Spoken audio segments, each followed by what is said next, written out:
జై శ్రీకృష్ణ. అందరికీ శుభోదయం. ధనుర్మాసంలో 25వ రోజు గోదాదేవి మనకు అందించిన 25వ పాసురం.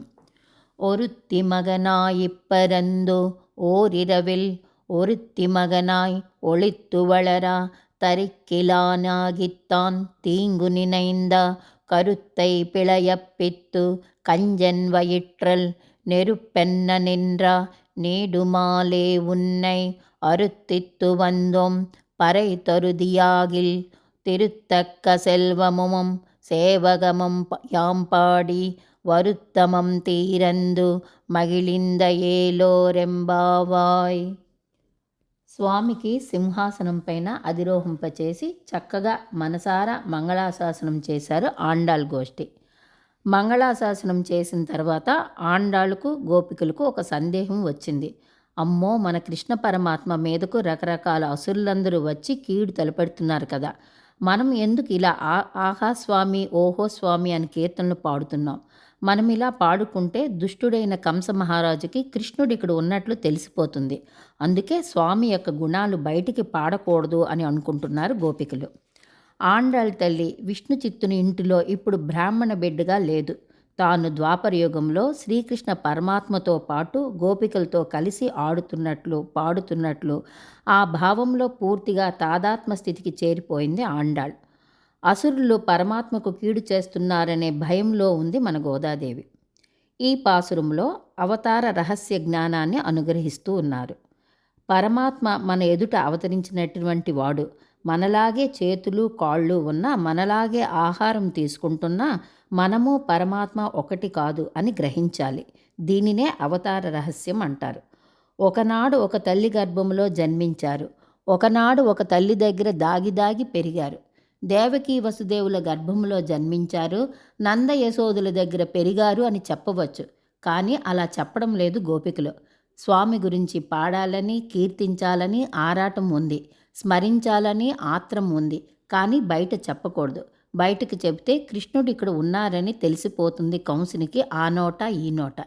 ఇది తెలిసి మళ్ళీ ఎందరో అసురులు వస్తారు. అందుకు మనం దాచిపెట్టుకోవాలి. అందుకు కృష్ణుని నామము చెప్పకుండా ఒక ఆమెకు జన్మించారు, ఒక ఆమె దగ్గర పెరుగుతున్నారు దాగి దాగి అని పాడుకుంటున్నారు గోపికలు. ఎవరెవరు కీడు చేద్దామని తలపెడతారో వారికే కీడు చేస్తారు స్వామి. వారి కోరికలను తీర్చినట్లుగా కనిపిస్తూ స్వామి వారికి మట్టు పెట్టుతారు. కంసునికి ఎప్పుడు కూడా నోటితోటి, మనస్సుతోటి, చేతతోటి ఒక్కటే భావన. ఏమిటది అంటే కృష్ణ మరణం, కృష్ణ మరణం అని తలపోసుకుంటూ ఉంటాడు కంసుడు. కృష్ణ మరణం అంటే కృష్ణుని చేత మరణం అని అర్థం చేసుకున్నారు మన స్వామి. అందుకే కంసుని సంహరించారు. ఎవరైతే కీడు చేస్తామని, చెడు చేస్తామని అనుకుంటారో ఆ చెడు వారికే కలిగింపచేస్తారు స్వామి.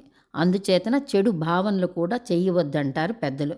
ఏది భావన చేస్తే అదే మన పట్ల తిరిగి వస్తుంది. భగవంతుని తన గర్భంలో ధరించి ఉండాలని పూర్వజన్మలో కోరుకున్నటువంటి దేవకి పుట్టికే లేనటువంటి పరమాత్మ 12 మాసములు దేవకి గర్భంలో ఉన్నారు. మామూలు మనలాంటి వాళ్ళు ఇష్టపడని ఒక చెరసాలను తన జన్మస్థలంగా ఎన్నుకున్నారు మన స్వామి దేవకి కోరిక తీర్చడానికి. అటువంటి అద్భుత గుణములు కలిగి ఈ లోకంలో అవతరించారు మన స్వామి. అవతరణము అంటే కిందకి దిగివచ్చుట.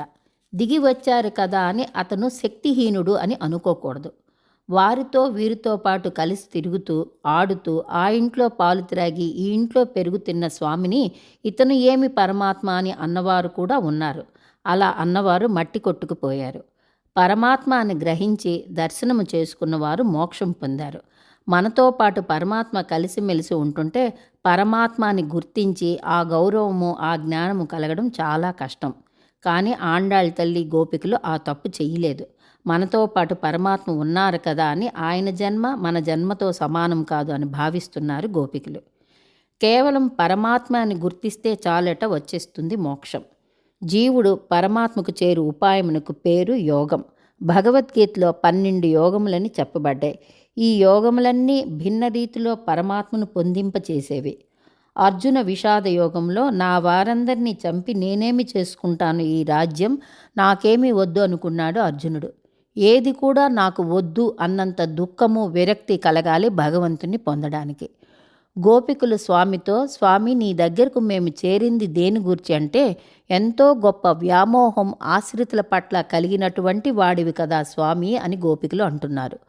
ఒక్కసారి మనకు స్వామి కావాలి, స్వామిని చేరుకోవాలి అనిపిస్తే చాలు, మనకంటే భగవంతునికి మన పైన ఎక్కువ ప్రేమ ఉంటుందట.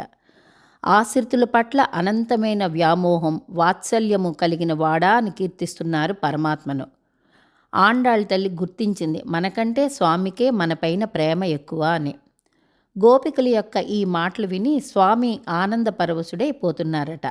ఒకరిపైన ద్వేషము, అసూయ ఉంటే దాచవచ్చు, కానీ ప్రేమ ఉంటే ఎంత మాత్రం దాచుకోలేం, అది అసాధ్యం. అలాగే స్వామికి వీరందరిపైన అపారమైన ప్రేమ కలుగుతుంది. స్వామి గోపికలతో మీరంతా ఎంత చక్కగా మాట్లాడుతున్నారు, కీర్తిస్తున్నారు అని ప్రేమగా వారికేసి చూస్తున్నారు. కానీ ఆ విషయాన్ని స్వామి బయట పెట్టకుండా మీకేమి కావాలి అని అడుగుతున్నారు. అలా అడిగినందుకు గోపికలందరికీ బాధ కలిగింది. మాకేమి కావాలి, మాకు ఏమి కోరికలు ఉన్నాయి, స్వామి నిన్ను దర్శించుకోవాలని, నిన్ను కలవాలని వచ్చాం, అంతే, ఇంకా ఏమీ లేదు. దర్శనం అయిపోయింది, మంగళాశాసనం కూడా ఇచ్చాం, ఇంకా అలాగే నిన్ను చూసుకుంటూ ఉన్నాం, అంతే అని అన్నారు. అప్పుడు కృష్ణ పరమాత్మ, ఏదో కావాలని వచ్చారు, చెప్పండమ్మా అన్నారు. వెంటనే గోపికలకు గుర్తొచ్చింది. ఇంట్లో పెద్దవాళ్ళందరితో కృష్ణుని దగ్గర వ్రత విధానం, వ్రతం కావలసిన వస్తువులు తెలుసుకొని వస్తామని వీరందరికీ వాళ్ళ ఇళ్లలో చెప్పి వచ్చారు. అది గుర్తు తెచ్చుకొని పరా అనే వాయిద్యం కావాలి వ్రతానికి, కాబట్టి నువ్వు అనుగ్రహిస్తావని నీ దగ్గరికి వచ్చామని చెప్తున్నారు ఆండాళ్ బృందం. అనంతమైన తరగని సంపదలు మాకిచ్చి మమ్మల్ని ఆనందింపచేయము అన్నారు గోపికలు. తరగని సంపద అంటే కైంకర్యం, దానిని కావాలని కోరుతున్నారు ఆండాళ్ళు తన స్నేహితులైన గోపికలు. లోకానికి శుభాన్ని చేకూర్చేటటువంటిది ఈ శ్రీవ్రతం. ఆండాళ్ తిరువడిగళే శరణం.